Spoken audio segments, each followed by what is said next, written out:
Hello, everyone. It's so nice to see you. Oh my God, it's so nice to be back on a real ass live stream. Not that our Zoom classes weren't lovely, but it's nice to be back. Welcome, welcome, welcome. Please say hi in the chat.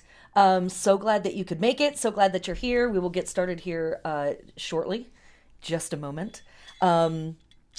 In the minutes before we actually begin class, if you haven't already, go grab yourself a beverage, go grab yourself a snack. You might want to grab a journal or a workbook to take notes in.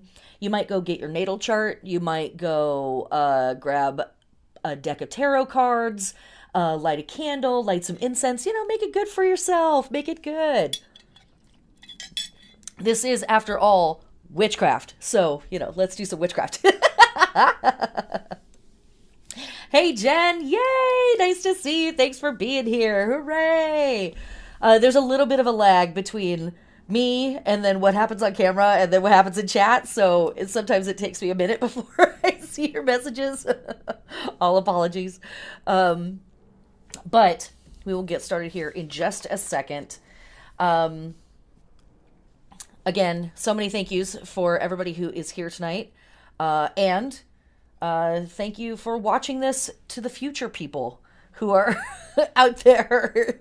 What is time and space? Honestly, time is a flat wheel. Okay. Tonight we are going to be talking about Samhain. This is in some ways our seventh holiday in the Wheel of the Year, but again, a wheel doesn't have a start or a finish. So this is also Witch's New Year. So this is the first Sabbat for in some circles, in some cycles. Hi, Darlene. Yay! Yay! Hi. Cool. Awesome. All right, the weirdos are here. We can actually start. The real weirdos are here. And Samhain is, really kind of the official start of spooky season.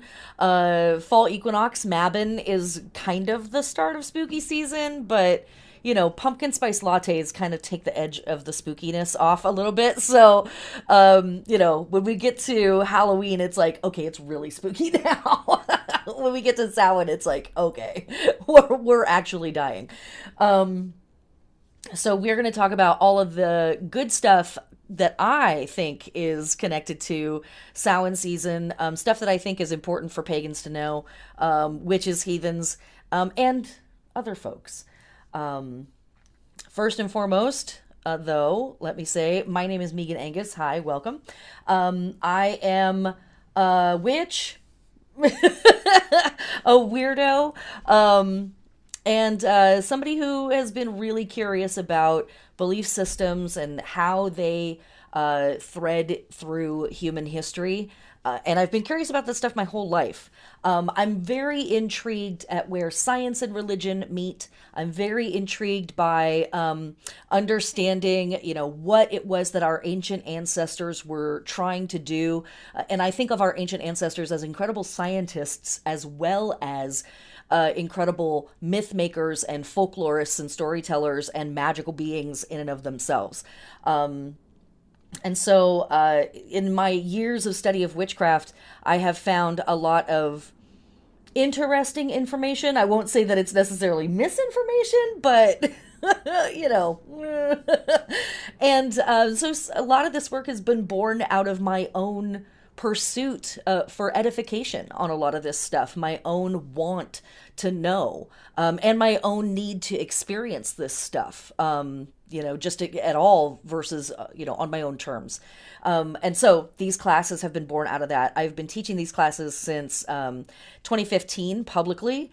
They started out as house parties before that for, folks who were recovering Christians and the sort. And now it has bloomed into this monster, whatever this is.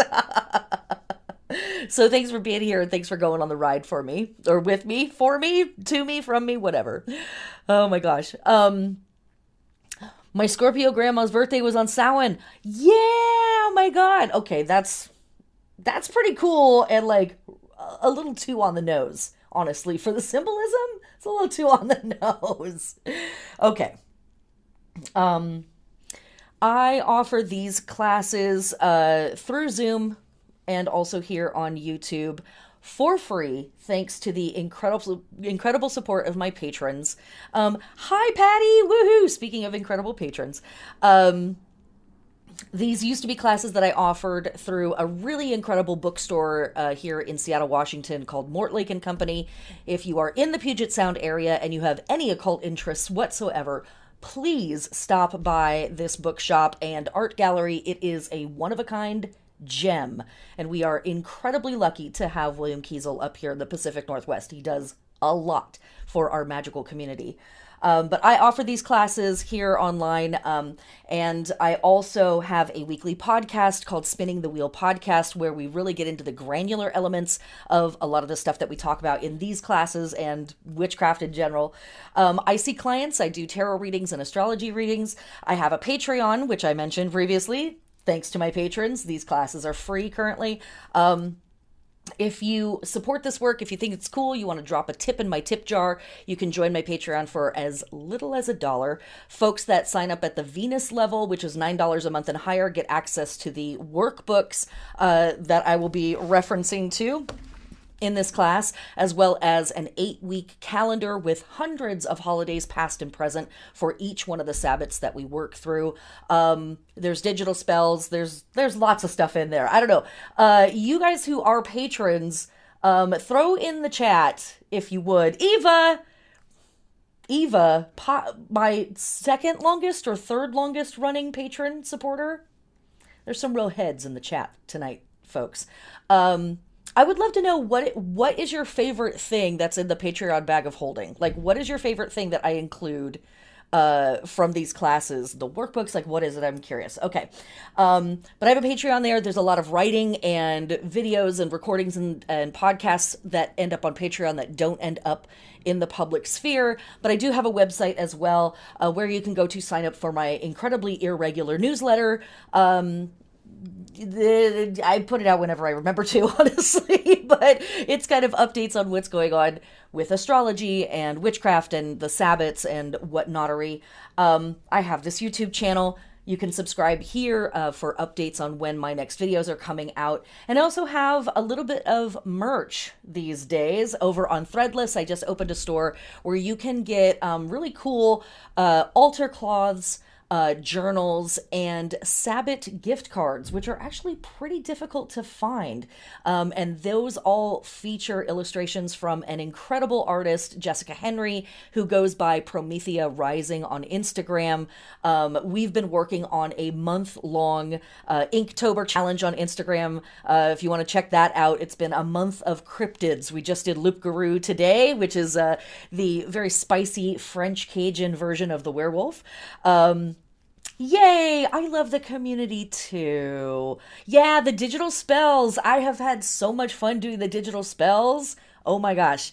Yay! Oh my god. Hee. Tarot and astronomy workbook info. Yeah, I do kind of jam that in there, don't I? There's a lot of that stuff. Yes. And so that's all of the cool stuff that I'm offering in the world. I have a ton of upcoming classes as well.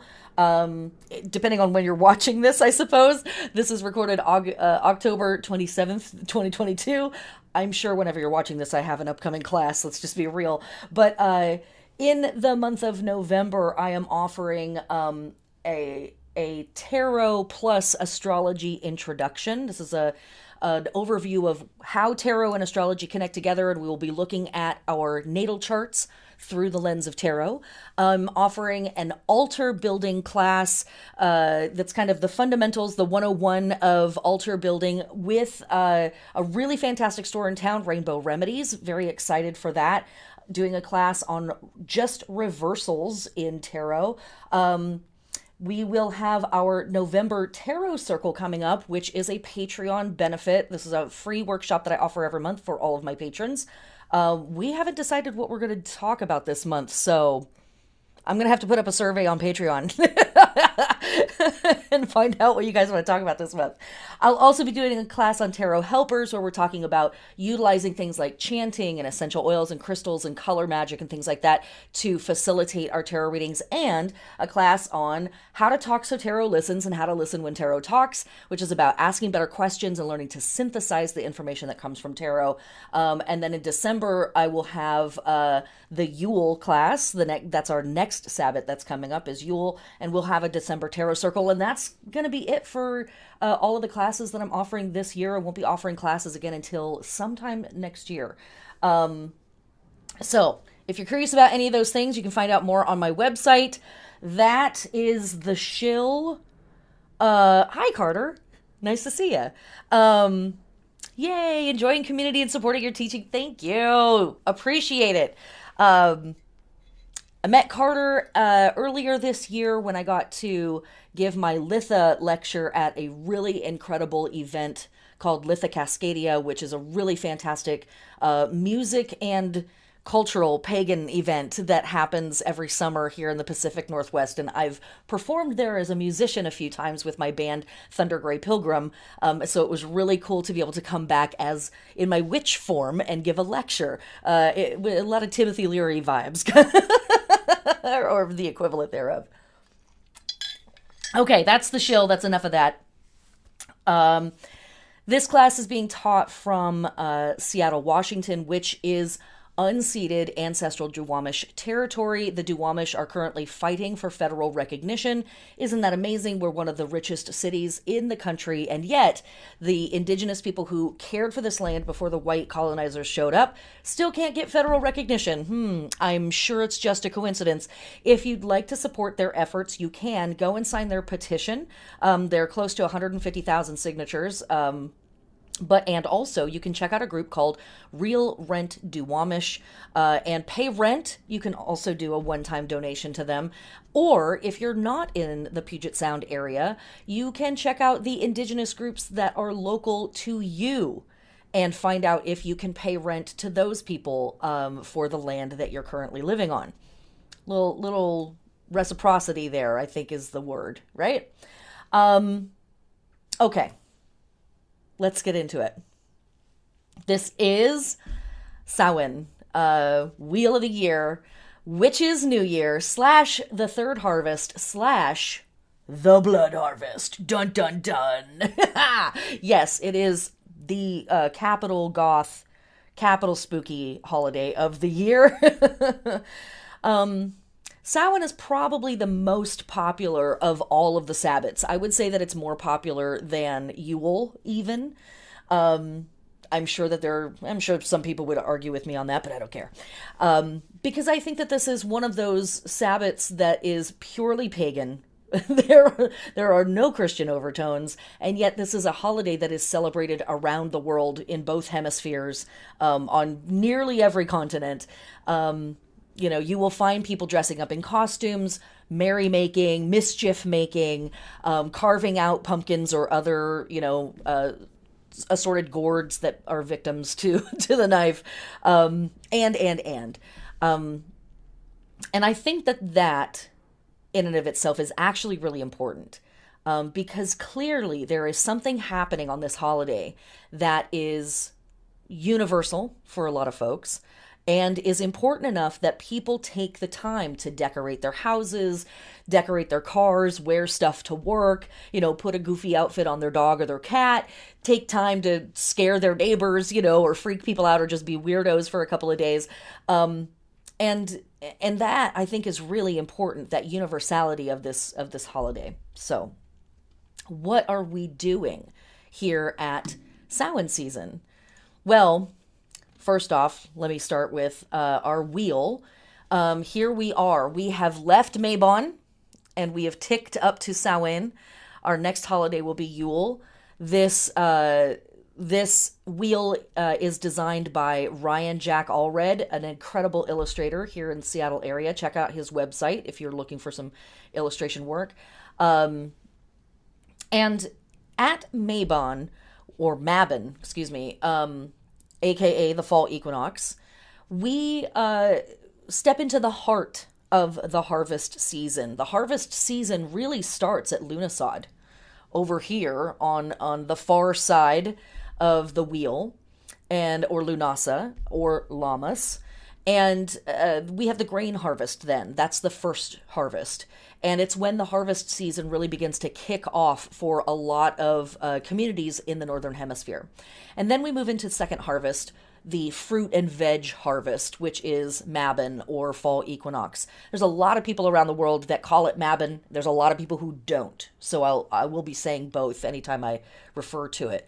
But that's really the heart of the harvest season. And in the Northern Hemisphere, we can see the intense fruition start to come upon us. The intense labor that the earth is undertaking to produce, millions and millions and millions of tons of fruits and vegetables. There are still grains that are producing at that time, and we're also getting lots of nuts at that time starting to produce as well.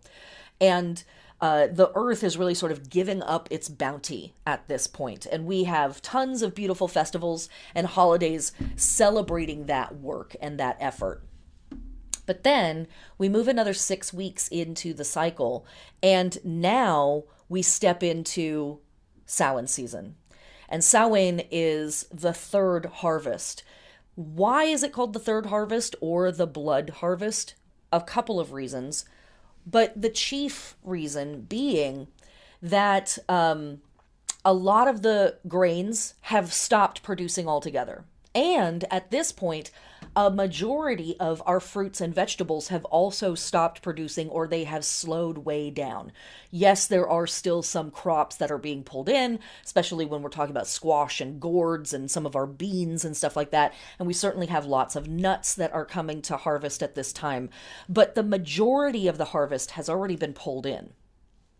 However, this, for a lot of our ancient communities and modern communities, this is the time of year where there is a culling amongst the cattle.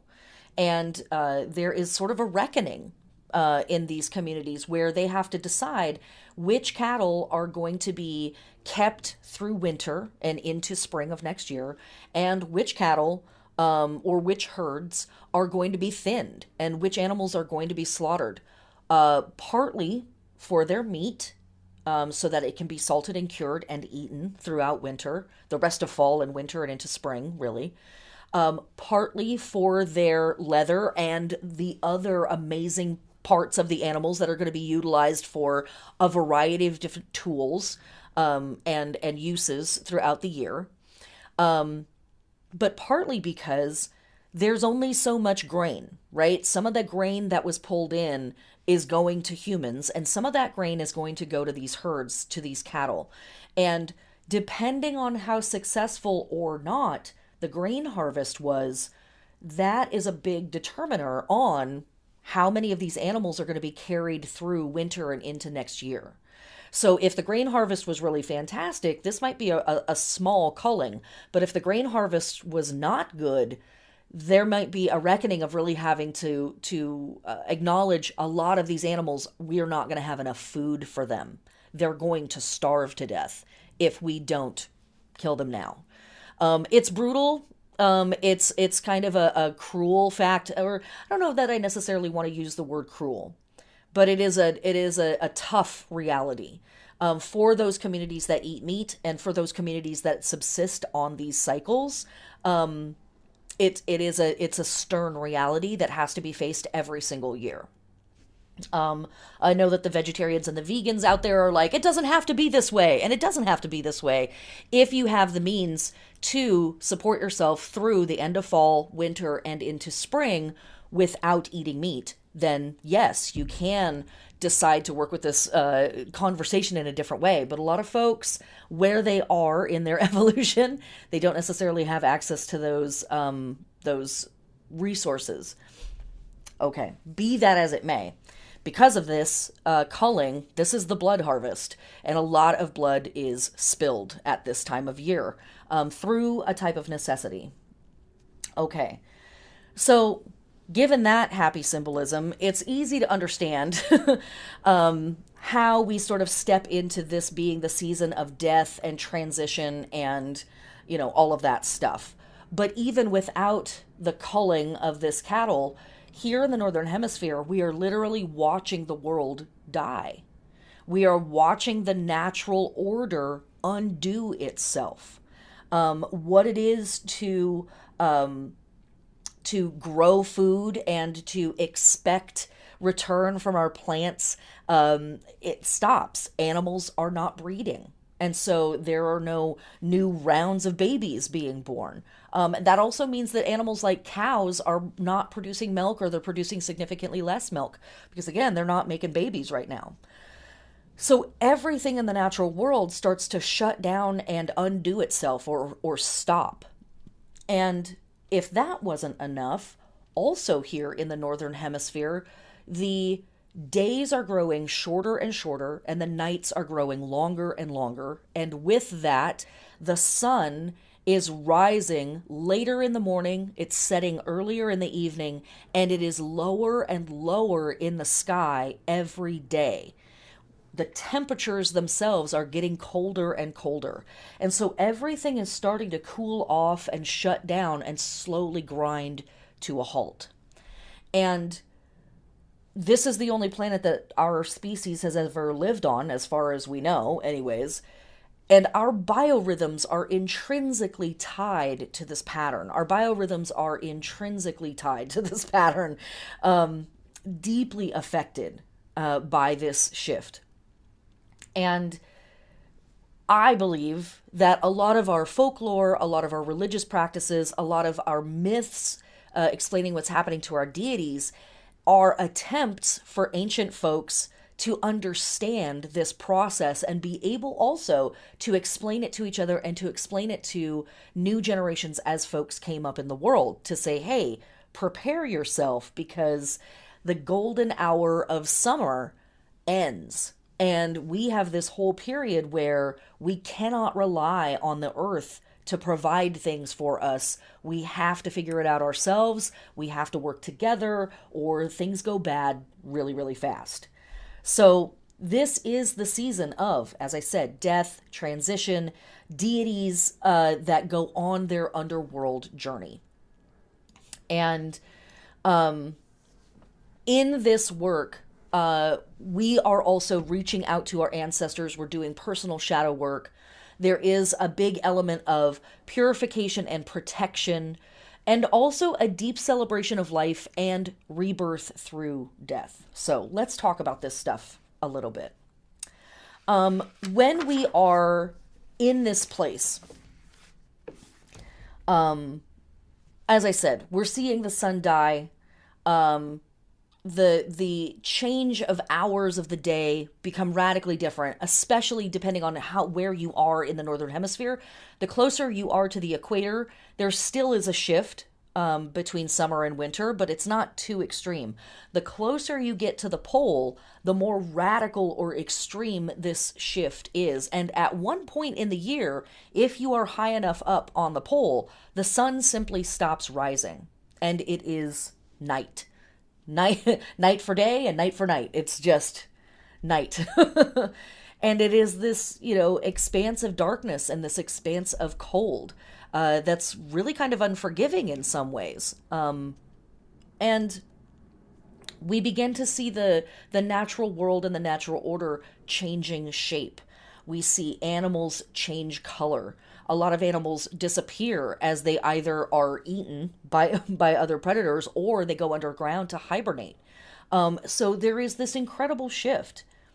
And when we look out at our deities that we work with throughout the year, any deities that are connected to vegetation, that are generally depicted as a goddess, are going on their underworld journey. They are stepping into the shadowlands, the lands of the dead, the underworld, a myriad of names for these places, and they are moving through a really incredible, cathartic, but frightening process. Frightening to us anyways, and in their myths, sometimes frightening to them too. And any of our deities that are named as gods, that are connected to vegetation or plant life or production or even solar energy in any way, are dying or dead by this point. And many of them are literally chopped up into little pieces and scattered around the world, or in the lands that the civilizations that worship them live in.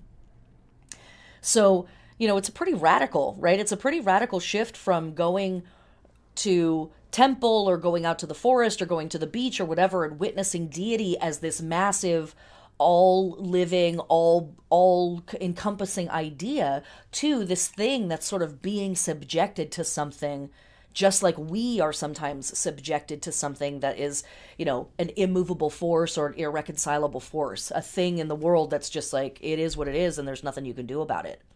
These deities are sort of being asked or demanded to go through this work as well.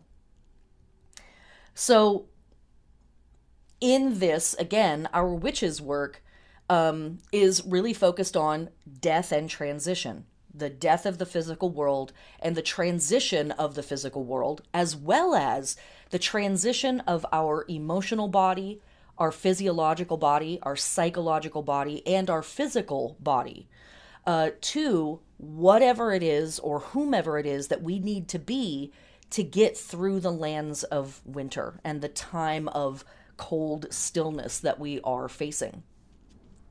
Our deities are going on an underworld journey. Many of them are going on an underworld journey. And in this time period, a lot of folks think that one of the ways that this is described is that the veil grows thin. The veil between this world, this reality, and that stuff out there, the ineffable, the unnameable, the spirit lands, the lands of the dead, the underworld itself, the veil or the doorway between them grows thin. That there's normally, in the bright half of the year, a nice solid barrier or boundary between this and that, here and there, these and those. And at this time of year, that boundary becomes weak.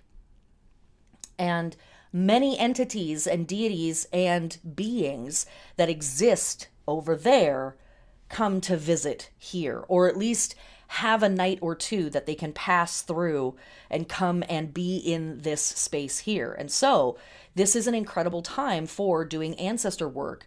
And also they may be there whether we want to do that work or not. and our beloved dead have an opportunity to come and visit us if they want to. And we'll talk about that a little bit, later in the class. But this is a time period where shades can pass through from the lands of the dead.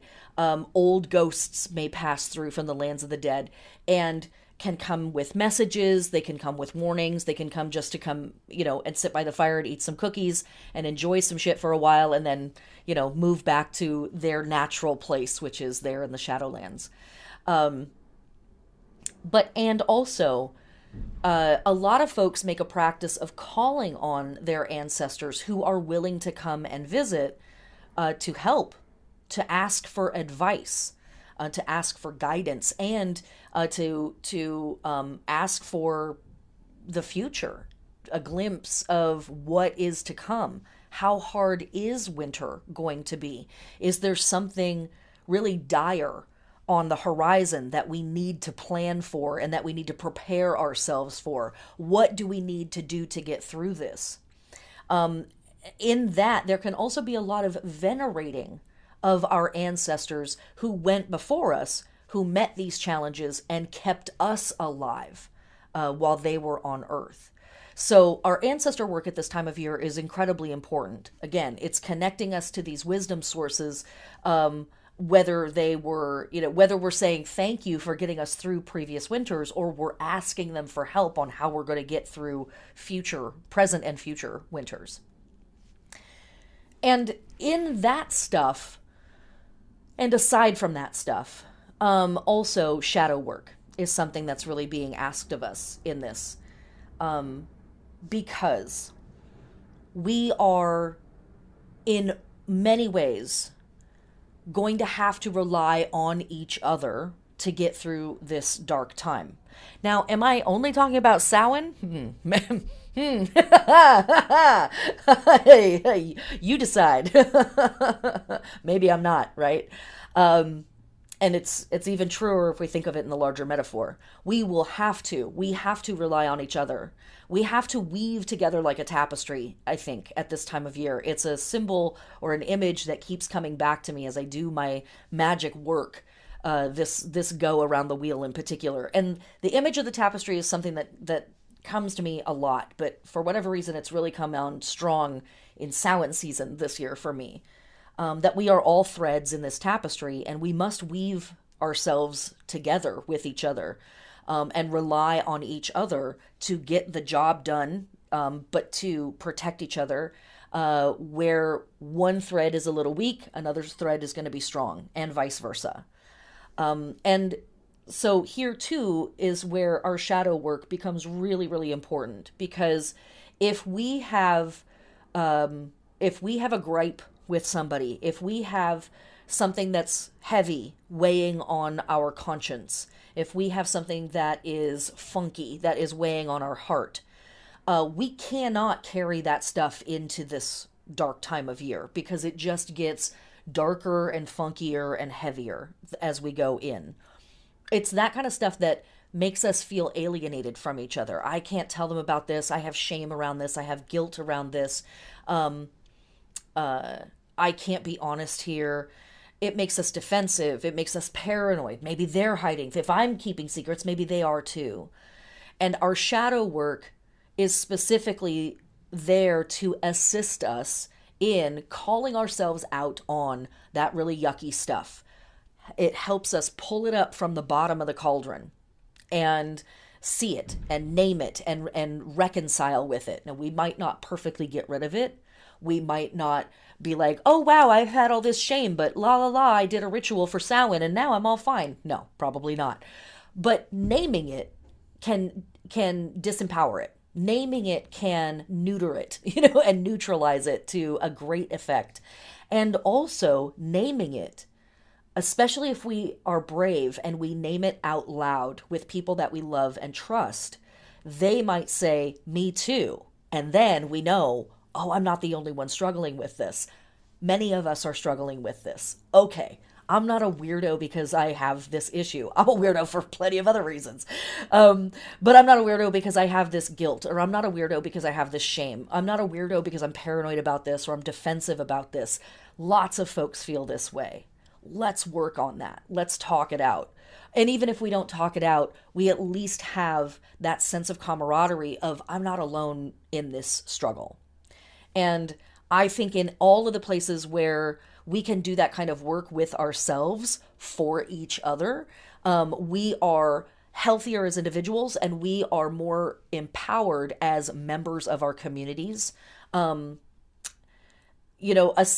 phrase that I often say to myself is, you have to fill your own cup before you fill someone else's cup, right? And that's about being there to be able to do things for friends. I need to take care of myself first before I reach out to take care of another person. But I think at Samhain season, the inverse is also very, very true. I need to empty out my cup before I help someone else empty out theirs. And so I really need to kind of see like what is funky in me and sort of sitting at the bottom of my cauldron before I move out and try to help someone with that same work. Okay. In all of this stuff, we are doing a lot of purification work and a lot of protection work. I think the purification work is pretty obvious and straightforward there. That's embedded in our shadow work. Let me purify myself of this stuff as much as is possible. But also we're literally purifying the lands. We are breaking down the last bits of the harvest. We are tearing down, the old arbors that the grapes were growing on, or we're tearing down, the trellises that we used for the tomatoes this year. We're composting and we're breaking down all of the temporary systems that we had established for this previous growth cycle, which is now coming to an end. And we want to just clear out our summertime life stuff in general, because we're not going to need it for a while, right? So this is a fantastic season for, going around the house and putting away all of the shorts and all of the tank tops, and pulling out all the sweaters and the wool socks and all of that. But also protection work is embedded in that. And that is some of the witchcraft that we will do a lot of in this season. Again, protecting what we have pulled in our harvest, our labors in this year so far, as well as protection for the community in general, because we know that something is coming, and a lot of it might be really hard. A lot of it might be real funky. So what protection can I put on my house? What protection can I put on my family? But also, what protection can I establish for my community in total? And also in this work, there is a really profound celebration of life. So let me pause there for a second and look at my notes, because I have a lot of them. It is, where do I want to say this exactly? Within this purification and protection work, before we get into the celebration of life stuff, because we got a lot of season to celebrate here, there is this really profound propitiation to the forces of chaos that are coming in. And chaos is the number one word that I prefer to use here, because again, it is an undoing of the natural world. It's an undoing of what we have come to expect and understand about the world. And the deities and the archetypes and the entities that come in when that veil grows thin and these forces start to move through: the Lord of Misrule, the Wild Hunt, Wotan's army, the family of Harlequin, the Raid, the She, the Slow of the Dead, my favorite name, the Furious Host.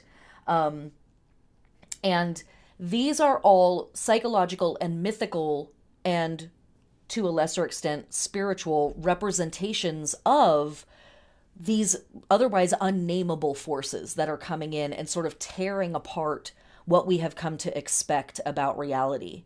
And so a lot of our purification work, a lot of our protection work is also an attempt to appease these forces of chaos. They are coming. They are unstoppable. And I think as witches and as pagans, as heathens, it's very important for us to kind of cuddle up a bit to that idea. Something that I will often say in these classes is make room for chaos, or chaos will make its room. What I mean by that is, in your process at this time of year, in your work, in your daily life, in your ritual, in your everything, remember to leave room for that which is unnameable, that which is unexpected, that which could never be planned for, because it's coming. It will be here in some form. And a lot of our ancestor work, our shadow work, our purification work, our protection work is in acknowledgement of that. Let me get my shit right as much as I can in the places where I do have control, acknowledging that I do not have total control, nor will I ever, nor does anybody else. And there are some parts of this that are unknowable, and we're going to find out when it gets here. There's some parts of this that are going to be spooky and scary and destabilizing and unsettling, no matter what we do. No matter how we try to talk ourselves through it, there's going to be parts of this that are just hard. So what parts can I tend to now to mitigate that difficulty later? That's the stuff that we are working with in this. Okay. I just wanted to make sure that I said that. So, in our celebration of life and rebirth through death, one of the most important things that we do at Samhain season, along with acknowledging the dead, along with acknowledging the darkness and the chaos that is coming in, we party the house down boots. We freak out a little bit, right? Sometimes I think that our revelry at Samhain rivals or matches our revelry at Beltane, though it's a little more desperate at this time of year than it is at Beltane. It's a little more like, because we're kind of teetering on the edge there a little. But there really is this insistence of, even as the world dies, I live. My people live. I blow my horn. I boil my mead. I bang my drum. My blood still beats. My blood still pumps. My heart still beats. I am still alive. And a lot of our celebrations at this time of year are centered on that idea of, I am still alive in the face of all this death, in the face of all of this change, in the face of all of this calamity and chaos and unknowing. I'm still here. We are still here, and we're still doing this. Check it the fuck out. And a lot of our celebrations are based in prankster energy and trickster energy. And that is an acknowledgement of sort of the world being flipped upside down, the world being going topsy-turvy. And all of these entities and ideas and images, right? We're seeing the world literally die, sort of barreling into our world. And, in a lot of traditions, guising, mask wearing, playing pranks, playing tricks on people, big traditions, and we see them throughout time. We see them all over the northern and the southern hemisphere. And one of my favorite traditions of that was, in the Middle Ages, and really up until about the 18 or early 1900s, all throughout Europe, you would see troops of people dress up in wacky costumes and wear wild masks.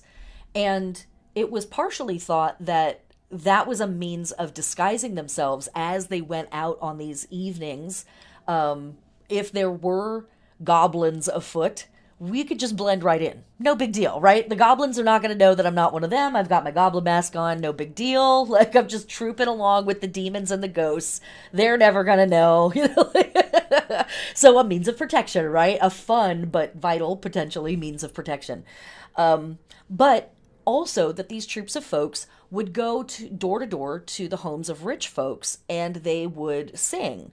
Very much like carolers that we think of connected to, deep winter holidays like Christmas and Yule, but caroling here at Samhain season as well. And specifically what they did was they would come, maybe they would do a little play, maybe they would sing a song or recite some poetry or whatever, but eventually they would start to kind of like, let us in, let us in, let us in. And if the rich family knew what was good for them, they'd let them in. And they would have a huge dinner laid out for these folks. And these folks would come in and eat food on behalf of the dead of these rich families, on behalf of their ancestors. And also, now that the labor has ended, these are also folks that may not have any other way to make money and eat or provide for themselves. And so there was also this community element here of, hey, we pulled in your crops, you better feed us. And again, I think that there are echoes. I don't know. Something about that seems a little familiar. It's like right there on the tip of my tongue. We see a lot of traditions like that at this time of year. Guising, mumming, masking, and masquerading. But there's this multifaceted element to it of like disguising themselves to be able to move within the chaos and not get caught, as well as being the people that were sort of taking the place of the ancestors of these rich folks and eating on behalf of them. So moving through ultimately rebirth through death. And this also here speaks to some of the magic that we're doing at this time of year. Divination and prophecy are wildly important. We know that the wheel turns. We know that the world will not stay in darkness forever. Spring is out there somewhere, right? We can look back at the wheel and know it's coming eventually. There's Imbolc just after Yule. There's Ostara. There's Beltane, right? It's still out there. Time is still rolling along. But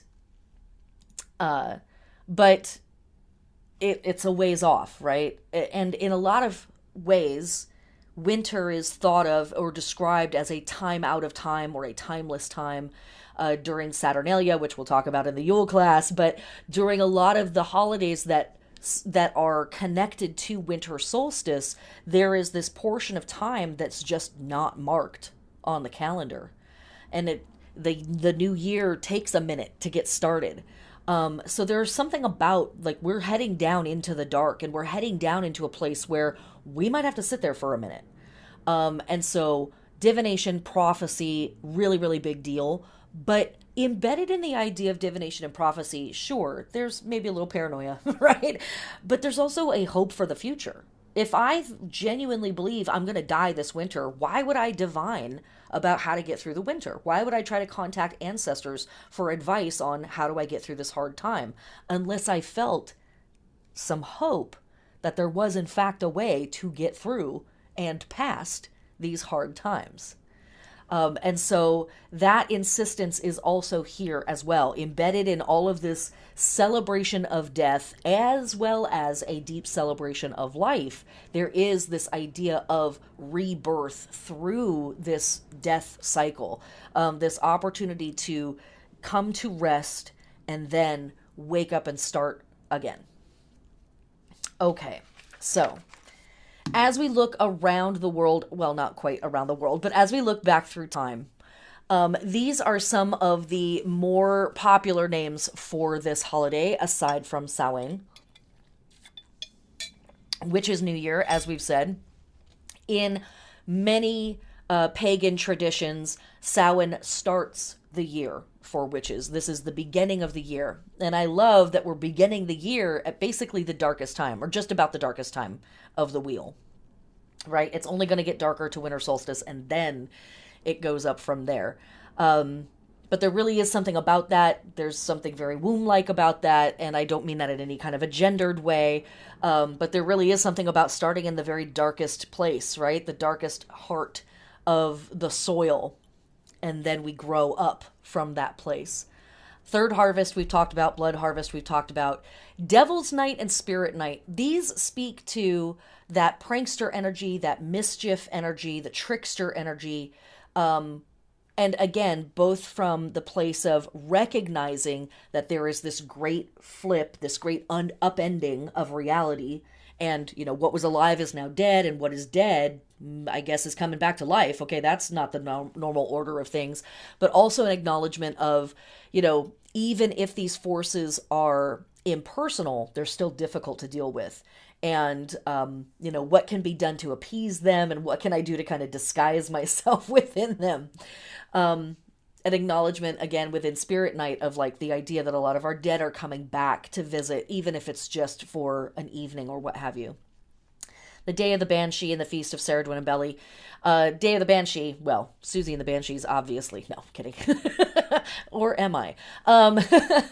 The Banshee are one of many folk entities or folk creatures that feature at this time of year. And they're just, you know, another acknowledgement of the dead, another acknowledgement of those who live beyond the veil. And the Banshee often is a force or an entity or a being that will show themselves screaming when someone is about to die. Sometimes they're off in the distance. Sometimes they're kind of like at the edge of someone's property, that kind of thing. And Saradwin and Belly, her compatriot or companion, Saradwin stirs the cauldron. Saradwin is a life, death, rebirth goddess, and brings in, you know, sort of an embodiment of all of this stuff. So, okay. Here's our Sabbat sign for the year. This is a block print that I made a few years ago. And it just struck me recently how much this looks like weaving. How much this actually looks like threads woven together to ultimately create a tapestry. Pretty cool. Hey, I was doing witchcraft, guys. Check it out. Okay. In our goddess arc at this time of year, as I think I've already said, but let me just make sure that I've said this, the goddess is finalizing her transition from mother to crone. I guess I didn't really say that. She is leaving behind her verdant, luscious body and revealing herself as also the skeletal frost queen, sterile and seemingly apathetic to human needs. She oversees the final destruction and dissolution of the physical world. And the Holly King, aka the Dark Twin, is dying or dead. All gods, especially any god associated with life, fertility, abundance, and vegetation, are dying or dead and going through their underworld journey to be reborn either at winter solstice or spring equinox. And something very interesting about this cyclical symbolism is a lot of our deities, almost all of our deities, well, a lot of our deities that are dying now specifically are reborn at winter solstice or they are reborn at spring. We have deities born throughout the year. Deities have birthdays and death days throughout the year, but there is absolutely something about those that are born at winter solstice or born at spring equinox, the beginning of the resurgence of the light, come down, are brought down, are sacrificed, are killed, die, fall apart here as the light also falls. That stuff. Okay. And last thing before I move on here, coming back to this idea of the verdant mother becoming the crone. This is also really important symbolism as we move deeply into Samhain and towards Yule. A lot of our symbolism at Samhain is focused on Halloween and costumes and oh my god, spooky season, burp. And I've started... Sorry. And I've started to kind of have an interesting relationship with the pattern of the symbols here, because I've really come to see it that during Scorpio, which is the sign that oversees the first half of Samhain season, during Scorpio season, this is like the funeral. This is lace gloves and the silk-lined coffin and the beautiful roses and the beautiful, soliloquies and, right, it's that. It's the very romanticized and romantic, beautiful notion of death. It's still very sad. It's still an ending. It's still shocking when it happens. But then we move into the second half of Samhain, which is overseen by Sagittarius, as we actually move up to the winter solstice. And to me, that is the part where the rot sets in. The beautiful corpse in the silk-lined coffin now is wet and rotting and filled with worms and is truly breaking apart. And this, I think, is a huge part of why Samhain season is, oh my god, but also like, oh my god, on a deep biological and psychological level, because, and I think it's also part of why we dress it up and party so much and have our jack-o'-lanterns and all of that stuff, is because we need to sort of make a party out of this moment where we truly are going to fall apart. We truly are going to lose ourselves a little bit, and something in us is going to die off and not come back. And given that witches start their year here, they're saying, cool, that's necessary. This is important work for us to do. It's important for us to embrace this. And so when we're working with our goddess deities at this time of year, we will see them at this time of year. In my opinion, they become the most remote versions of themselves. The goddess in nearly every other part of the year is loving, verdant, abundant, providing, protecting, teaching, right? She or they are this archetypal entity that is giving at all times. And this is the one time of year where they stop giving and even, we might say, take for themselves. They take the bodies back down into the dirt for it to rot and refeed that energy back into the system of Earth itself. I've given and given and given, and I'm going to take back a little bit now. And I think that inverting of the cycle is very frightening and shocking to humanity.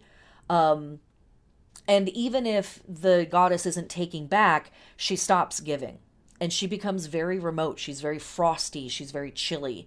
And she's more of an abstract concept than she is at any time of year. I'll go even deeper into this idea when we get closer to Yule season. But it's just something that I've really come to appreciate as we move through the wheel, as I have moved through the wheel over these many, many years, is really coming to see this form of the goddess where she's incredibly remote. And she's like, I actually need a minute to like get myself right before we go off into this next cycle. Let me clear my throat. All right. On that note, we've talked about our ritual forms. Did we? Yeah, okay. We've kind of talked about ritual forms, and we will again, but these are some of the ways that we can acknowledge this stuff. Walking a labyrinth or a maze, communing with the dead, holding a dumb supper, sacrificing things, which I think these are in many ways stuff that we've talked about. Holding a dumb supper is literally a supper where no one speaks. You leave out a chair for the blessed dead or the beloved dead if they are invited. The table is dressed in black, and, whatever happens, happens. Whatever food is left out for the beloved dead, like you serve a plate to them, and they are welcome to come and sit. You don't demand that they come. You welcome them in.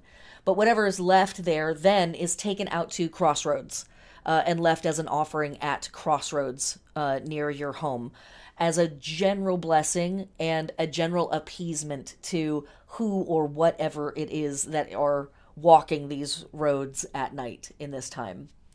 Divination, feasts and bonfires, playing pranks, and costume parties and sex and sexuality, because it's definitely, again, this insistence of life in the face of death. And we'll probably come back to this slide. Okay. Looking around the planet. Oh, and side note to the side note of the side note, because I am a queen of tangents. There's a lot of stuff that's in the workbook that I'm not going over in class. Touching on a few things, but there's a lot of stuff in the workbook I'm not going over. In the global context, as we look around the globe, throughout time past and present, we see cultures all over the Northern Hemisphere participating in rituals and festivals around this cross-quarter holiday, celebrating endings, beginnings, transformations, fate, and rites of passage, as well as sex, death, and chaos, in alignment with this cross-quarter fire festival. So on the actual days of October 31st or November 1st, looking around the world and throughout time, we have Dia de los Muertos from Mexico. We have the Huero Festival from our Yoruba friends and ancestors. Day of the Banshee from our Irish friends and ancestors. Rites of Hell from our Norse friends and ancestors. Nos Kellen Geif from the Welsh.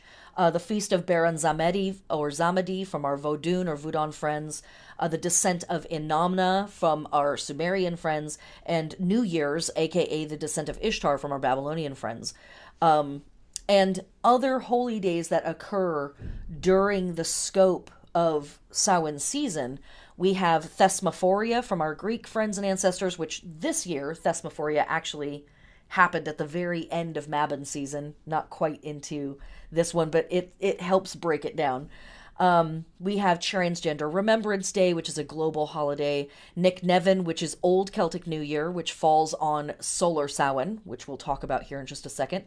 The Feast of Oya from our Yoruba and Santeria friends and ancestors. Guy Fawkes Day, speaking of tricksters and prankster energy. And if you're curious about what's the deal with Guy Fawkes, just go watch V for Vendetta. That's all I'm going to say about that. Witches Remembrance Day, which is a global holiday recognizing witches, pagans, heathens, and all of the goddess worshipping folk who have been killed by Christianity over the millennia. The Feast of St. Hilda, patron saint of working women from our Catholic friends and ancestors. And even within that, we still have a really large assortment of stuff that's venerating ancestors, stuff that's celebrating life and sexuality, stuff that's acknowledging death and transition, right? But it's pretty tightly woven together. So this year, kicking off Samhain season, because we just had our new moon in Scorpio on October 25th, we have from our Hindu friends and ancestors, Diwali. And this is part of a whole collection of October and November festivals that welcome in the dark and the unknown, but also celebrate goodness and light in the face of difficulties and darkness. Diwali is the festival of lamps and lights.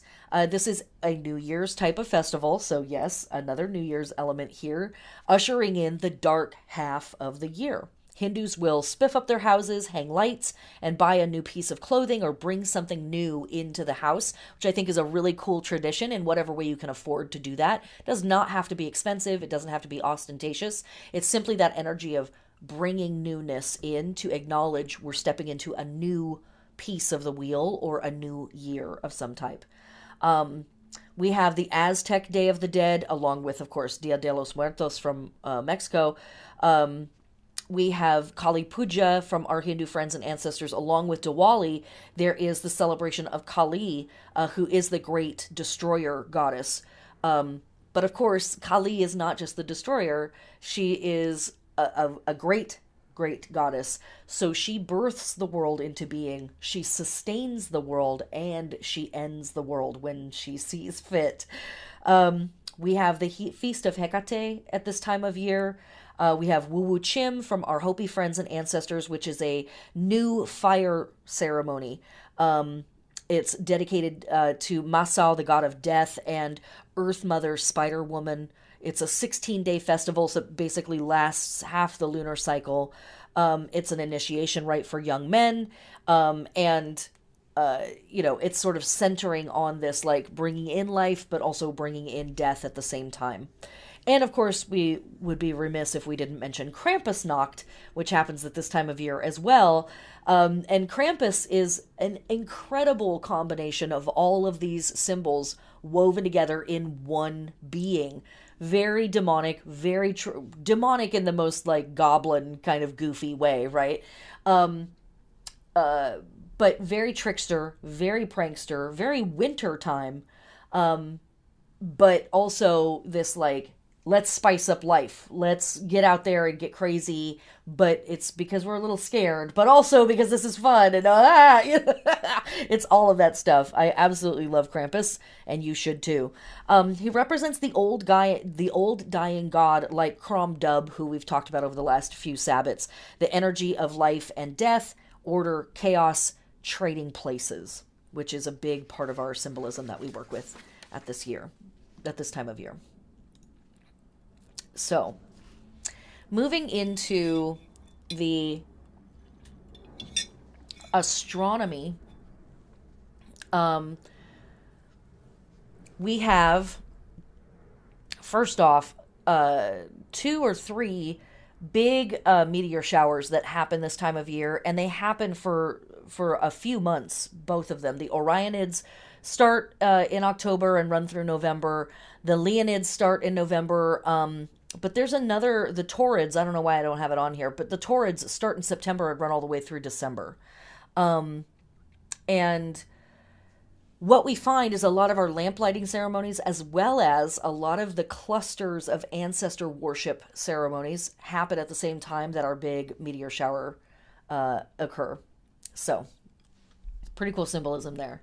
October 23rd, the sun moved into Scorpio. October 25th, we had our new moon at 2 degrees of Scorpio with the partial solar eclipse. Hope everybody lived through that. That solar eclipse whooped my ass. I don't know about anybody else, but it was a little on the nose with the symbolism. I was like, all right, that's more than enough. Thank you. And then November 7th, we have solar Samhain, and that's at 15 degrees of Scorpio. What is solar Samhain? Solar Samhain is literally the actual degree between Mabon and Yule.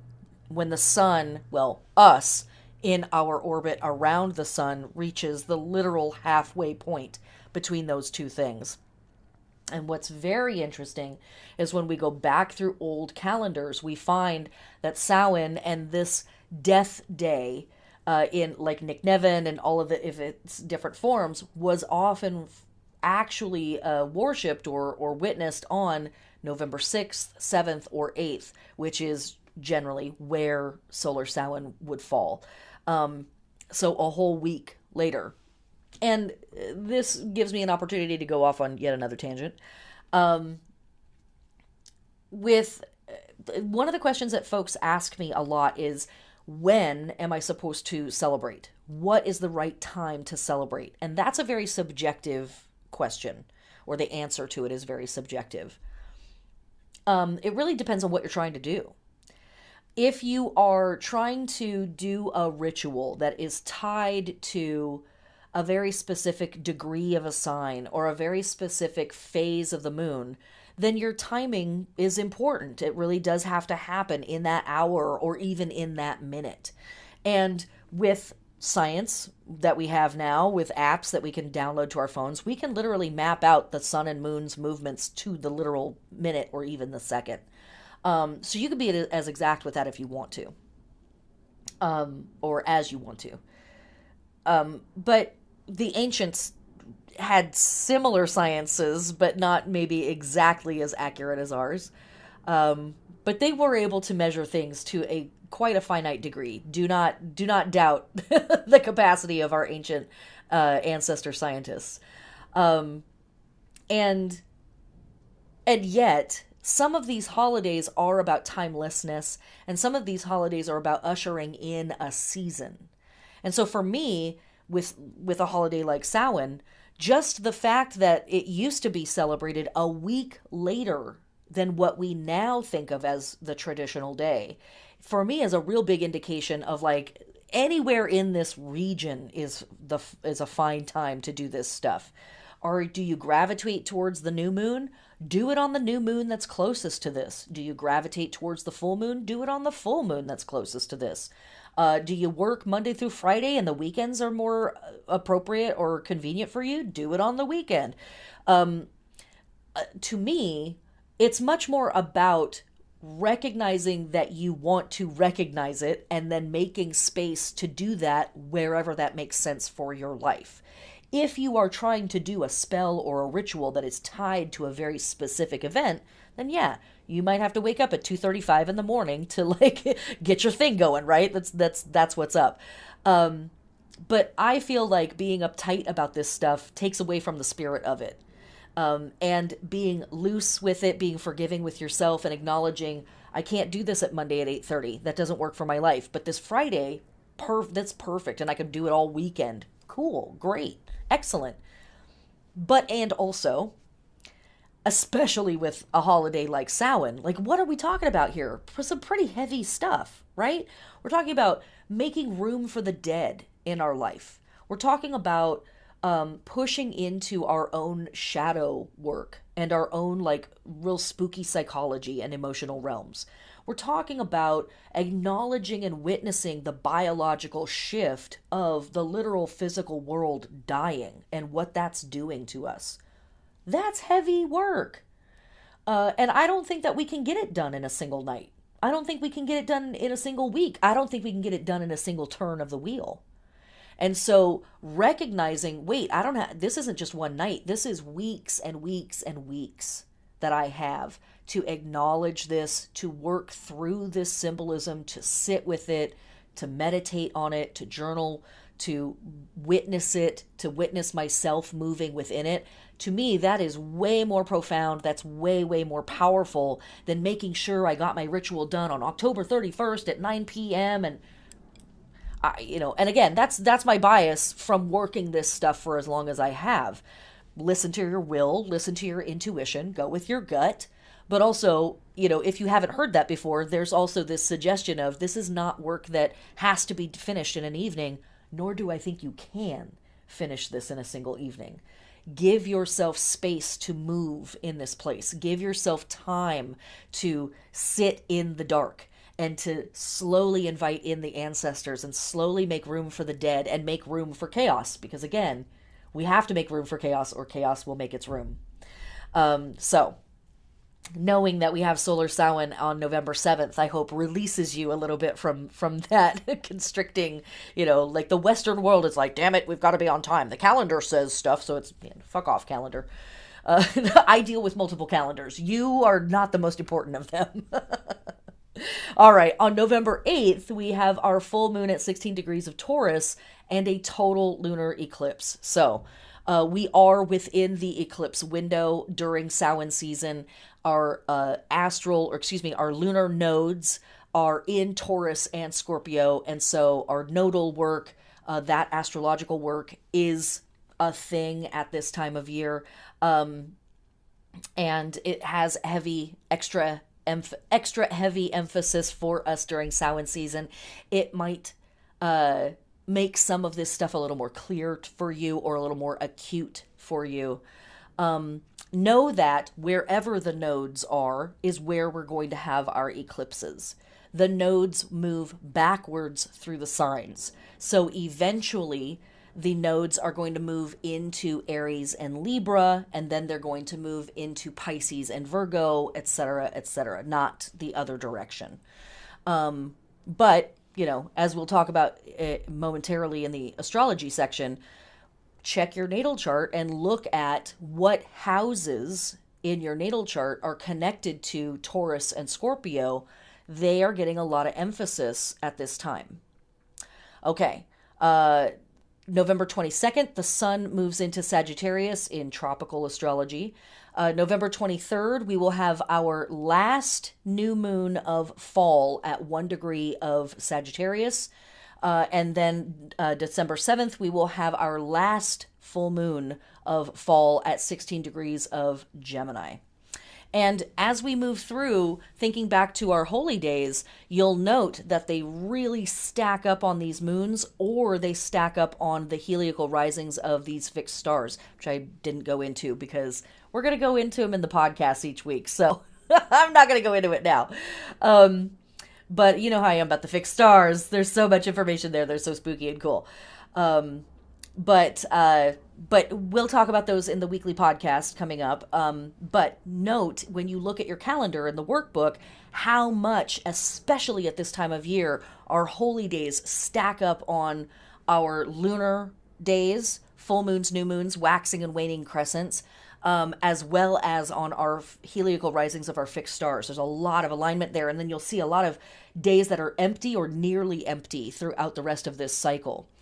I think that also speaks to, again, the labor and the work out in the physical world has ended. And so people are kind of like, I'm scurrying home and I'm taking care of my shit. Unless it's a holy day and I have to go deal with other people, I'm just going to kind of like sit at home and like card my wool and hope for the best. So, all right. Here are the constellations that we are moving through during Samhain season. We are moving through Scorpio, which is lower, and Sagittarius, which is higher in the corner.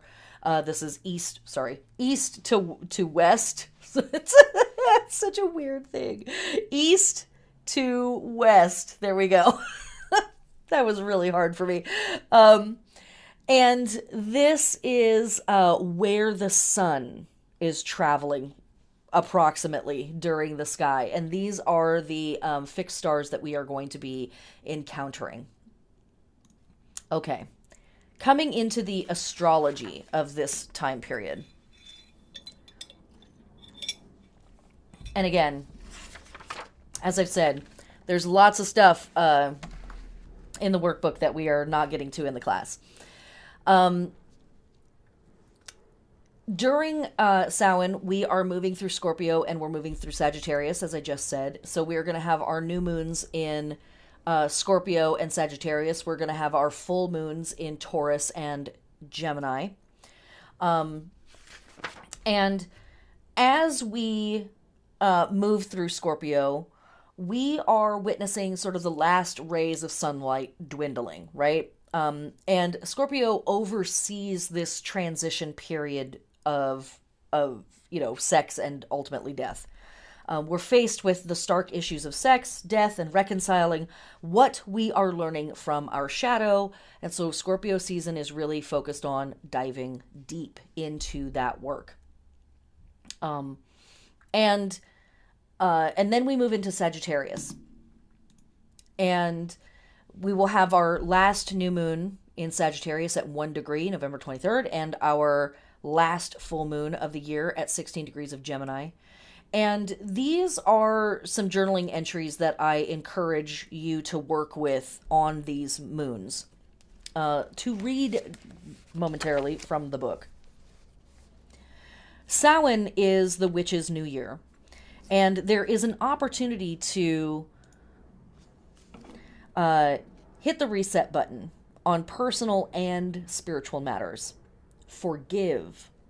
Release debts, financial, energetic, and otherwise, between you and other people. And we've talked about that already in this class, right? That we're going into the dark, we're going into the unknown, we're going into the spooky, and the less burden that we have to carry in that, the better. Samhain season shuts the door on the bright half of the year. Our fields are barren. Our fruits have been picked. Branches lay bare, scratching at the stormy skies. We might have been able to logically rationalize the shift during Mabon, but now we feel the earth dying and changing into the crone. Along with this dissolution, our sense of reality shimmers like a chimera, and we're watching the world from underwater. We wander amongst the veggies in the garden, dying on the vine, the last of our fruit left to rot on the branch, twisting forlorn and warped in the frosty night wind. Mold creeps across the flowers we exchanged only months ago. We walk in a liminal space, cloaked in shadows. Both reveling in the destruction and living your best life in the face of it are appropriate responses to the energy of Samhain season. We can see through the veils of time and space. So work with this and reach out lovingly to dead ones and ephemeral spirits who are otherwise unavailable. The last half of Samhain season is overseen by Sagittarius. We become accustomed to walking among the spirits, remembering that death makes family of us all, but losing our grip on the physical reality a little bit. And maybe that's okay. Ritual, ceremony, faith can help us wander in this holy space for the short time that we're here. Listen for and document the messages from the other side. Renew your spirit. And so, as I said before, I recommend pulling out your natal chart or pulling up your natal chart if you're using an app or website or whatever, and look at where in your chart Taurus and Gemini, as well as Scorpio and Sagittarius, fall. Do you have any planets there? What houses are connected to those signs for you? That's going to give you a sense of the level of emphasis that this season might have for you, as well as the work that maybe you need to do. And again, remembering that the lunar nodes are in Taurus and Scorpio right now. That's true for everyone. So those are transiting through those signs for everyone. And the lunar nodes, especially in Taurus and Scorpio, can bring a real intensity to the work that they ask us to do. The North Node really asks us to question what it is that I demand to come into my life. What am I lusting after? What am I hungry for? What do I think I have to have? And maybe that's true and maybe it isn't, right? It's a great time for us to question that process. And the South Node forces us, or really heavily encourages us, to talk to ourselves about what am I holding on to that it's time to let go. It's time to let it change shape or transform into whatever its next thing is going to be, and what things in my life need to die off, and maybe I'm not letting them die off. And again, we can fall on any side of this conversation. Maybe they shouldn't die off. Maybe they should. Maybe I'm fighting that. Maybe I'm witnessing it. Maybe I'm avoiding it. But, where am I resisting this conversation is almost the deeper thing to ask ourselves. But this is what the nodes do in any sign. The North Node is always asking us, what do I want more of? And maybe I need it and maybe I don't. And the South Node is always asking, what am I trying to get rid of? Or what am I resisting getting rid of? And maybe I should, maybe I shouldn't. You know, what's up with that part of the conversation? But when the nodes are in Taurus and Scorpio, there can be a real extra element of life and death, of intensity about it. And it's just the tension between these two signs. This is what Taurus and Scorpio are. Taurus is life. It's connected to Venus and the Empress and the Hierophant card. It is the sign where we encounter Beltane season, right? It's about the abundance and the surging of the physical world. Everything's coming up roses, baby. And then here we are on the opposite side of the wheel, looking across at that verdant life, right? Think of who we were in spring, all that potential. And now here we are on the other side of the wheel, rotting, decaying. It's all falling apart. It's all dying. It's all changing shape, but changing back into some like amorphous liquid goo that's slowly sinking into the ground, right? It's heavy stuff. This is the tension between these two signs. So yeah, there you go. Scorpio Taurus nodes over here. Right. Absolutely. So sometimes this stuff can be really acute and in our faces. And with that tension, it can encourage us to be more defensive and more paranoid about all of the stuff, more so than we already might be. And I'm not saying don't defend yourself. I'm not saying give up everything. I'm not saying any of that stuff. What I encourage you to do, though, is to sit with yourself and to sit with yourself and to say, like, is my reaction appropriate to what's actually happening in the world? Is the situation as dire as my psychology makes it feel or my emotions make it feel? A lot of times that's our lizard ancestors that are talking to us, and we appreciate their tenacity at running away from the volcano or running away from the tsunami or the earthquake. But are we in a situation that's literally that dire and desperate, or does it just feel that way because stuff has gotten pretty heavy and scary in the world? But we're still alive, our hearts are still beating, our blood is still pumping, right? We're still here beating the drum. So this astrology this year is a little bit of that and a whole lot of something else.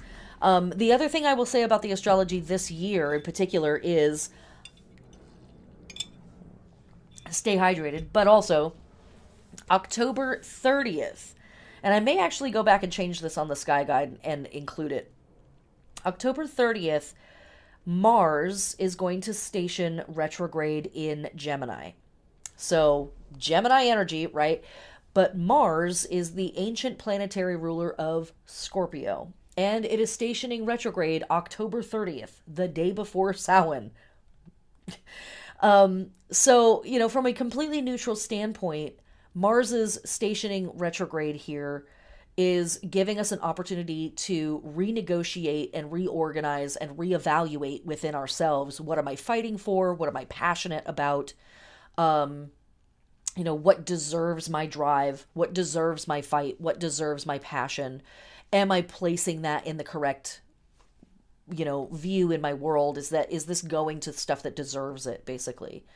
Will it get real funky? Yes, it will. Again, we're going to talk about it on the podcast. We've already talked about it a little bit on the podcast, but you know, at some point during November, Mars is going to square Neptune in Pisces, and that is an opportunity for a lot of deception and a lot of really funky stuff to come in, substance abuse issues, and substance can mean all kinds of things. It can mean drugs, but it can also be over shopping, over sexing, over texting, doom scrolling, all of that kind of substance as well, just overdoing it. And you know what your limits are, so you know what overdoing it is for you.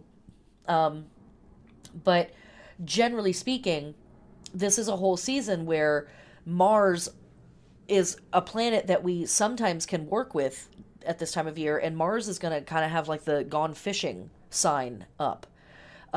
So being without one of our Samhain guides, in a sense, as we move through Samhain. Or another way of thinking of this is witnessing one of our Samhain guides go in and do its own internal work during this time of year. There's that way of thinking of it as well. Okay. So those were our moon guides. These are the journal entries that I'm encouraging for you. Let me go back and go there.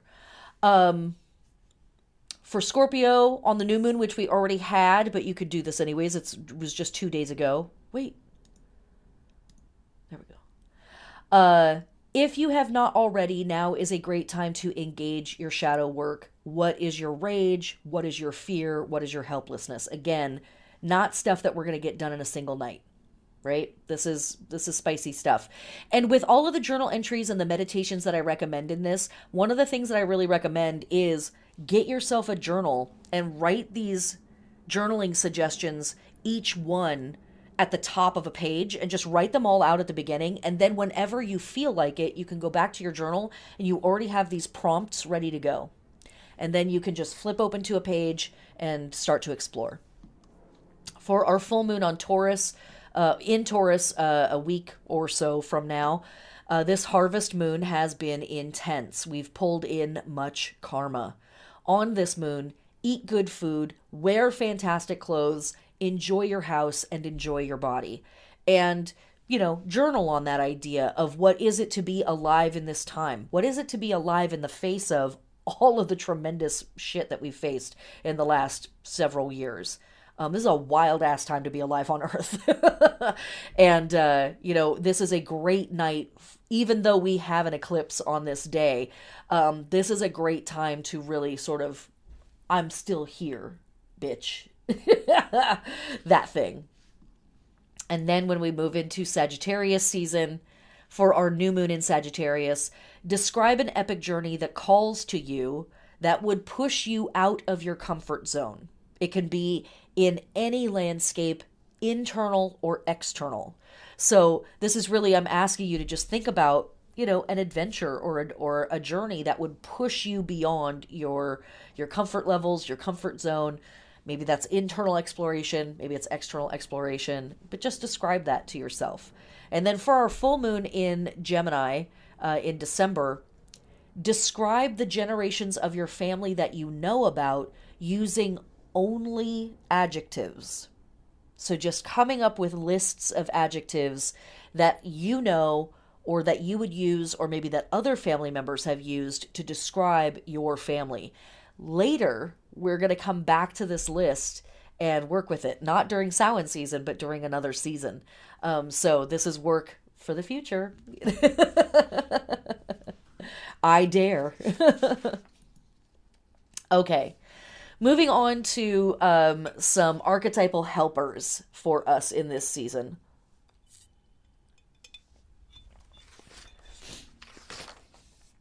We can work with death and judgment, but let me also, not that, you already know that you're here. Here we go. These cards are from the builders of the Aditum deck. Big fan, huge fan. And these are our 3 biggies that we want to work with during Samhain season.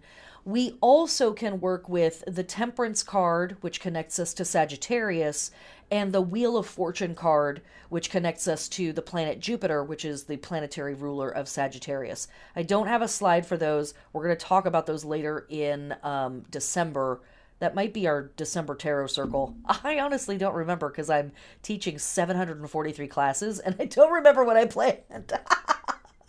It's witchcraft, people. Everything's under control. Okay. So these are our big 3 that we work with. Why? What are we looking at? So we have death. This is connected to the sign of Scorpio. And then on either side, we have the planetary rulers of Scorpio. The Tower card is connected to the planet Mars. That's our ancient planetary ruler of Scorpio. And then we have the Judgment card, which is connected to the planet Pluto, which is a planet. NASA. I'm done arguing about it. Thank you. The current modern astrology ruler of Scorpio. And another set of cards that we can work with during Samhain season are these. So this is back to the Smith-Waite deck, illustrated by Pamela Coleman Smith.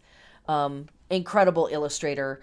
Yes, her major arcana are very traditional or relatively traditional to card decks that came before hers, but don't forget, Pamela Coleman Smith came up with the illustrations for the minor arcana. They were not illustrated before her deck, so we owe her a massive debt of gratitude. So again, we have Scorpio and we have Pluto here, and then we have Mars in Scorpio, the Sun in Scorpio, and Venus in Scorpio. So the 5, the 6, and the 7 of Cups give us some practical or real world information about what it might be to move through Samhain season. And here I'm going to read again from the book. The images we encounter in the Death, Tower, and Judgment cards strike at the core of most people who see them. The concepts are similarly daunting. In the Death card, we are faced with profound transformation, a literal death of the old state of being. In the Tower, we are faced with the psychological effects of your world being flipped upside down as reality proves everything we know is wrong. In the Judgment card, the horn of truth blows over the heads of the dead, rising out of their graves. What do we make of this? As unlikely as it may seem, these 3 cards are a reminder of the connectivity between all beings in the universe. Our fear, our greed, our wounds we carry, all keep us separated from each other. But death, i.e. change, reminds us we are all golden shafts of wheat growing up out of the same ground. And yes, it's going to take our best from us, and we will be forced to adapt if we want to progress. But we will continue to suffer our losses, suffer being abandoned or betrayed, or suffer from our own delusions, projections, and fantasies of persecution if we only see change and chaos as an attack on us personally. The Tower, also called the House of God in some decks, represents the ego death we experience when we remember that we are all emanations from the same source, that all beings experience these forces, that it's not personal, and that all these things that we have built a sense of self with are actually illusions. We may want to lash out or distrust anyone who seems to relieve us from our own responsibility or dissolve our fears in substance. But the Judgment card reveals that our fears around change are unfounded. Yes, parts of us will die as old pieces evolve or fall away. We need to mourn our wounds and the pain that unexpected chaos inflicts on us. We need to forgive our foolishness and thank the parts of us that have utilized broken coping mechanisms that kept us alive all the same. When we push through fears of losing ourselves, because there is no self to lose, we push our imagination and our hearts to the limits of the cosmos. We stretch out beyond ourselves and remember we are part of something more. And I want to come back to that image of us all as golden grains of potential, golden shafts of wheat growing up out of the ground, just to be harvested with the great sickle that death is holding. Do you think that the grain is mad at the reaper? Or are they grateful for the chance to grow again and again and again? Something to consider, right? In this time, this is third harvest. We are at the end of this whole process, right? And yet, it's Witch's New Year. So we are also at the very beginning. Rebirth through death. Letting go of the old to make room for whatever is the new thing. And our lunar nodes are here to help us with that work as well. Calling ourselves out on these old narratives that are on autopilot in us.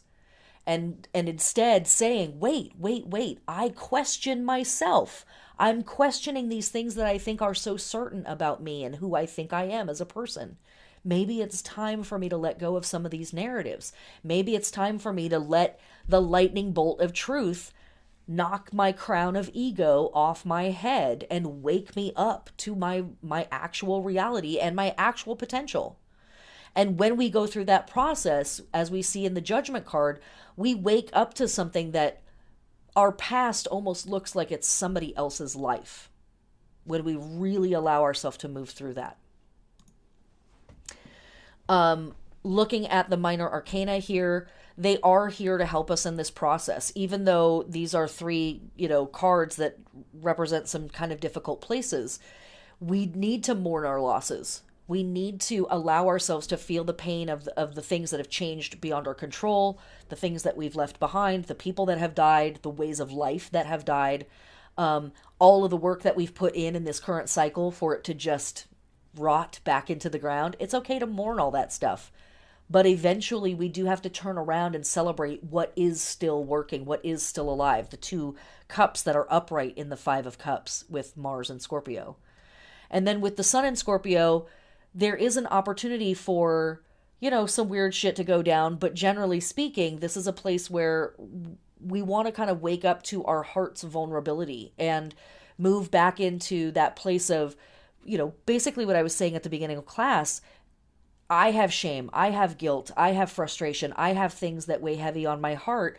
Let me share that with the people that are around me and stop hiding and come into unity with the people that are around me and move from a very heart-centric place, even when that makes me feel vulnerable, even when that freaks me out, even when that makes me feel a little destabilized.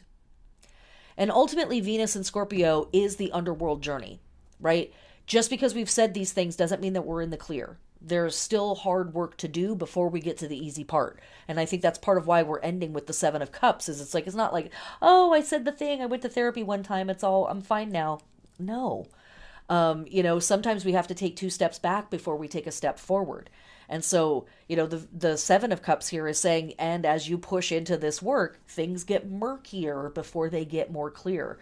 Your nightmares, your fantasies, your projections of who you wanted to be or who you thought you were supposed to be may come to haunt you a bit in this process before you are able to, dispel them like the illusions that they are. It's difficult work, but it's also really frickin' important work that we do. Side note to the side note to the side note. I have a giant piece of writing up on my website about the death card, as well as the posse of the death card. These are the 3 cards that we can work with to get a deeper understanding of the death card. This month's tarot circle was on the Tower. So I have a gigantic 2-hour lecture for patrons up in on that on that card, a 2-hour lecture that was an incredible conversation, an incredible class. It was really, really cool. That is available for folks that are subscribed at the Venus level and higher. Yeah, that's everything that I want to say about tarot. These are helpers that are really abundantly packed with symbolism and really abundantly, the operators are standing by to take your call when it comes to these characters in terms of helping us through the dark heart of this season. Okay.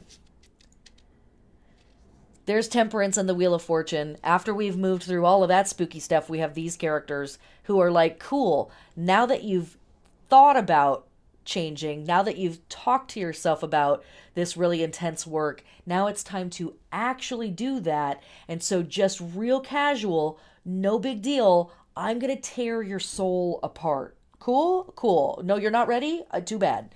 Uh, Here we go. This is what's happening. And don't forget, the card that comes after Temperance is the Devil. So it only goes up from here, right? It's only going to get more fun. As the witch cackles into the night. Okay. So I only have a little bit of stuff left. That's a lie. I have a ton more stuff to talk about. But we are closing in. So, okay. I'll read this also from the book. Another word on Scorpio. In fact, let me put it back to here so we can look at the death card while we talk about Scorpio. Scorpios was a giant scorpion sent by the earth goddess Gaia to slay Orion when he threatened to kill all the beasts of the earth. The scorpion stung Orion on the heel, marked by the star Rigel, and killed him. These two opponents are on opposite sides of the sky. The scorpion rises as Orion starts to sink, and this was seen as Orion running away from the attacker. Together with Orion, these two constellations are gateways to the Milky Way. The Akkadians called it the place where one bows down. Others saw it was the symbol of darkness, showing the decline of the sun's power after the autumnal equinox, then located in it, because of the precession of the equinoxes. It's been depicted in conjunction with the constellation Libra, as well as a lamp held in the scorpion's claws. Side note, in the book, we do talk about Libra and Scorpio and Sagittarius, and that is because as we look back through the millennia of astrology, we see that Libra, which we really talk about at Mabon, is sometimes connected to Virgo and is held as a light by Virgo, which of course produces the Statue of Liberty, but it also produces the Hermit card, which is connected to Virgo. And in other constellations, Scorpio is actually holding Libra, the light of Libra, in its claws. The sun actually only spends 9 days in the constellation of Scorpio, and it passes through its claws right where that light of Libra is. Alchemists believe it was only while the sun was in Scorpio that it was possible to turn iron, ruled by Mars, into gold. And of course, Mars is the ancient planetary ruler of Scorpio. Scorpio contains the red giant, the star Antares, which means against Aries, anti-Aries, or anti-Mars, one of the 4 Babylonian guardian stars of the heavens, lying nearly on the ecliptic. Mythologically, a sacred heel that is part of the sun or moon that at setting touches earth or sea on the horizon. The bruise it receives is poisonous in that it collapses the whole body or causes the whole body to collapse or sink. The Samhain believed that at death, the soul leaves the body through the heel of the foot. The heel is, as it were, the foundation stone of the human being with a characteristically upright stance. Once the heel is affected, the person falls down. However, another sign for this constellation, Scorpio, is the eagle or the phoenix, indicating its ability to rise from the ashes, hearkening to the great rising and falling and rising again of the energies of the life, death, rebirth process. The Greek word for scatter is skorpizo, and it is related through that idea of penetrating. Here, Scorpios is akin to skorpizo, which means to scatter, diaspiero, further means to scatter abroad, as in dia and spiro, to sow seed. Sowing seed is, of course, a metaphor for sexual intercourse, and Scorpio is the sign of sex and death, the beginning and the end of all things. So, as we move through this season, let me give you some helpers and some other stuff to work with. Um, uh, Coming back to our ritual forms, ways that we can acknowledge this season, this entire cycle of work that we're doing here, walking a labyrinth or a maze. And that is literally walking into the center and then turning around in the opposite direction, right? And coming back out again. Doing any kind of communion with the dead. And I said this before, but I want to reiterate this. Do not demand things from the dead. That's one of the very few things that I'm going to ever tell you straight out, do this or don't do this. Because at all times, I am encouraging you to listen to your will, listen to your intuition, go with your gut, all of that stuff. But do not demand things from the dead. It's fucking rude. Just straight up. That's what's up. It's just rude. If they want to hang out, they will. If they want to party you with you, they will. One of my favorite traditions for Samhain is holding a dumb supper, which I described before, which is setting out a full table of dinner. You get everything taken care of beforehand. And then once the dinner starts, nobody talks. You leave out a plate of food and, favorite beverage and everything else for all of the dead who are welcome. If they want to come, they'll come. If they don't want to come, they don't. You listen internally. You listen in the room. You feel things. You'll know if somebody's there. And if they don't show up, it's all good. Whatever. Maybe they had something else to do. Maybe there was a cooler party they were at. But one of my other favorite traditions, I should also say, when you're done with the meal, you take the food off of their plate and you leave it out at the crossroads for those beings who are walking the dark roads at night at this time of year. But one of my other favorite traditions at this time of year are during the holiday celebrations. At Halloween, of course, telling ghost stories and things like that, but purposefully, the old folks or the oldest people in the group will sit down with a beverage or a toke or a whatever you have by the fire. The kids are bobbing for apples, which is another form of divination. And the elders gossip on purpose about everything that's been going on. Themselves, everybody else. They just spill all the tea for the dead who have been gone, who maybe have not caught up on the latest gab, on the latest gossip. They don't quite know exactly how that turned out when, old Smith stole Billy's goat, or whatever it was. And they'll sit around and gossip to share the news of what has happened over the course of the year. I just think it's really, really cool. Sacrifice of any kind does not have to be a blood sacrifice. It can be any kind of a sacrifice where you're giving up something, especially things like guilt, shame, right? Put that on your altar and smoke it. Divination of all kinds, feasts and bonfires of all kinds, playing pranks, costume parties. And so we can see that in Samhain season, we also have an opportunity to engage in really solemn practices, right? Communing with the dead, spending time alone. As I say at the very bottom of this, head out into nature and witness the death of the physical plane. In every Sabbat, I am going to encourage you to go take a walk outside as a sacred act to witness the earth in that stage of the wheel. Always, always, always.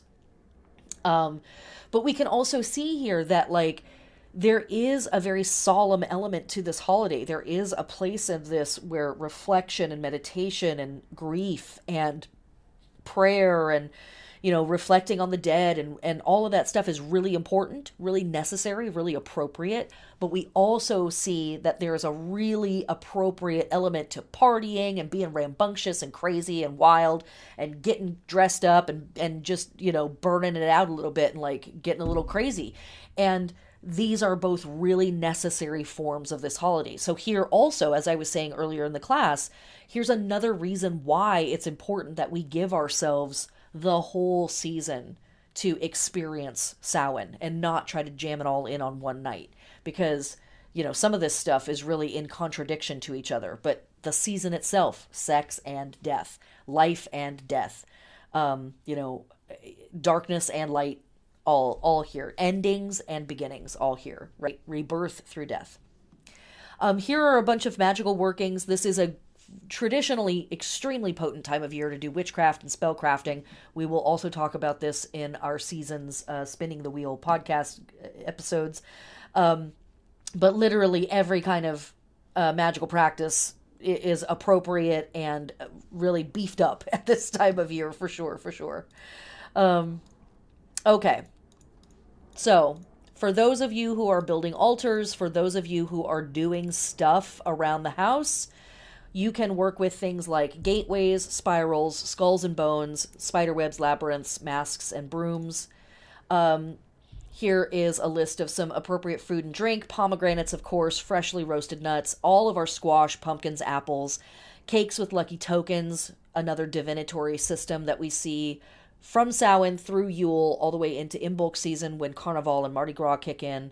Mushrooms, of course, fennel, absinthe, all of our root veggies, candies, and sweets are all things that are appropriate to eat and drink at this time of year, as well as to put on our altars. Mead, mulled cider, mulled wine, all of that. Incense and oils. These are all really great plant helpers to wear or burn in the house. Musk, opium, oud, if you can get your hands on it. Jasmine, coconut, patchouli, vanilla, plumeria, dragon's blood, anise again, clove, and cinnamon as well. These are all very appropriate and yummy at this time of year. Other plant helpers that maybe are not necessarily super great for burning, but are absolutely appropriate to incorporate in your spell casting or on your altars. But, you know, if you have jewelry that has this stuff in it, like, you know, wear it. Fly agaric, that very fancy type of mushroom, that'll kill you, so watch out. Mandrake, nightshade, oak leaves and acorns, marigolds, used as a symbol of the dead throughout the world. Wormwood, mugwort, dittany of Crete, all of that stuff. And animal helpers. If you have like symbols of these animals, it's appropriate to put them on your altar. This is also, you can ask if any of these animal helpers would like to come and work with you in this time of year. Again, I do not recommend demanding them or conscripting them into service. I recommend asking them and giving them offerings. And there are a variety of animal spirit systems out there, so be very respectful of the background of the system that you are working with. Is it indigenous or Native American? Is that appropriate for you to work with? Maybe, maybe not. You know, I don't. But Native Americans were not the only folks that worked with animal spirits and animal guides. We see animal guides from all over the planet. So just be aware of the group that you are taking your information from, and then make sure that you're putting out appropriate offerings for these entities if you're asking for their assistance. Mineral helpers, all opals, all topaz, all the obsidians, lots and lots of black stones are very appropriate to work with at this time of year. Smoky quartz, but labradorite in particular is very potent when doing our magic work, our witchcraft work, spell crafting work. Labradorite and all of the feldspars, so all of the iridescent stones are really important and appropriate for that stuff. And then, last but not least, here are some meditations to work with. Again, you can just write these down in a journal and have them to consider at some point during the season if you want to. You could also use these as meditations during ritual or, you know, whatever. Choose an ancestor, write them a letter describing their gifts to you, and then burn the letter to release the energy. Consider the elders in your life. In what ways are you becoming a good ancestor? And explore your feelings and thoughts around the idea of age and death as teachers. And these meditations were inspired by Galen Gillette's book of Hours, Prayers to the Goddess. If you can find a copy of it, boy howdy, is it a cool ass book. There are prayers for, you know, morning, noon, and night, every day of the week, every Sabbath. It's really cool. She goes in. And last but not least, I think this is last but not least, I offer you a prayer, and this is a prayer that I wrote for this season. O black-winged lover, O void of peace after weeping, O silence, O rot, the one who knew me as seed and knows what I will be after the fruit of me has withered. Open your western gate. Dress the threshold with yew and cypress. Carry me home, but not yet.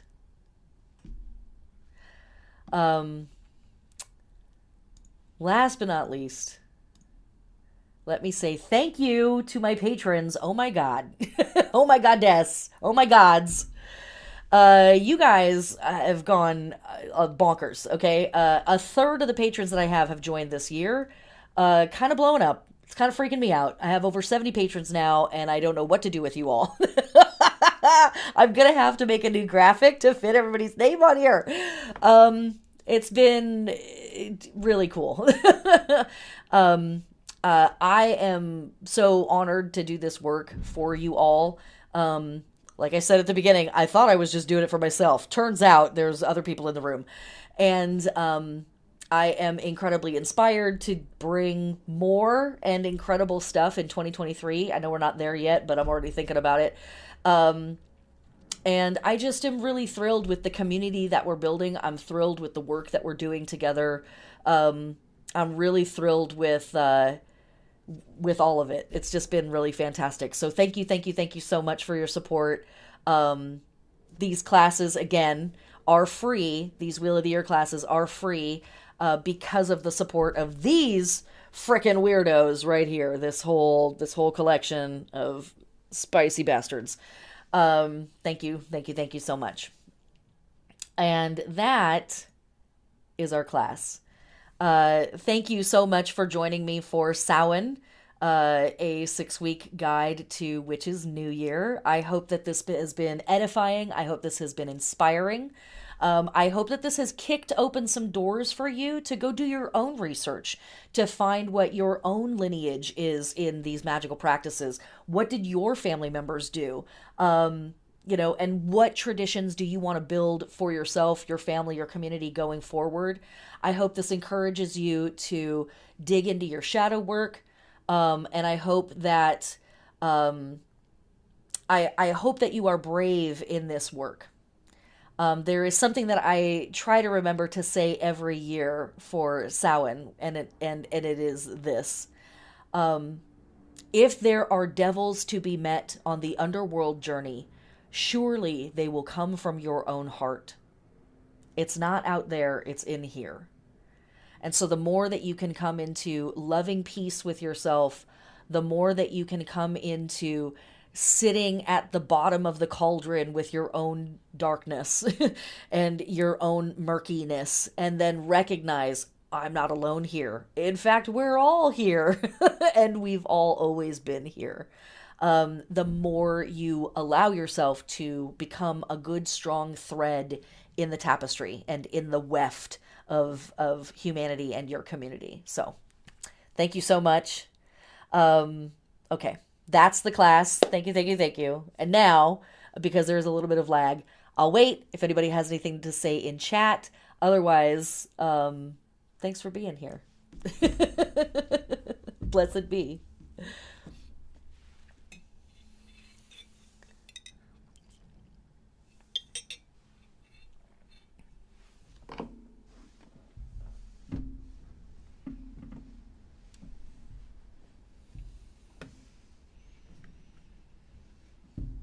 Thank you, Darlene.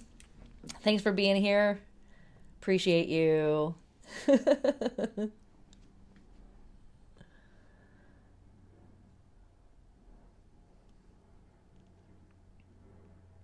Thank you, Nova. Thanks for being here.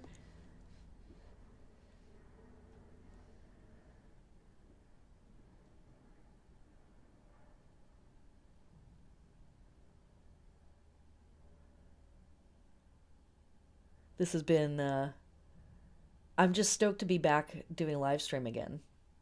I really I don't know what I did to my uh live stream software, or like I pissed it off. I did something. I had to like completely take it off my computer and start all over again, but I figured it out. All right, my friends. That's it. Blessed be everyone. Travel safe in the hinterlands. Here we go into the dark.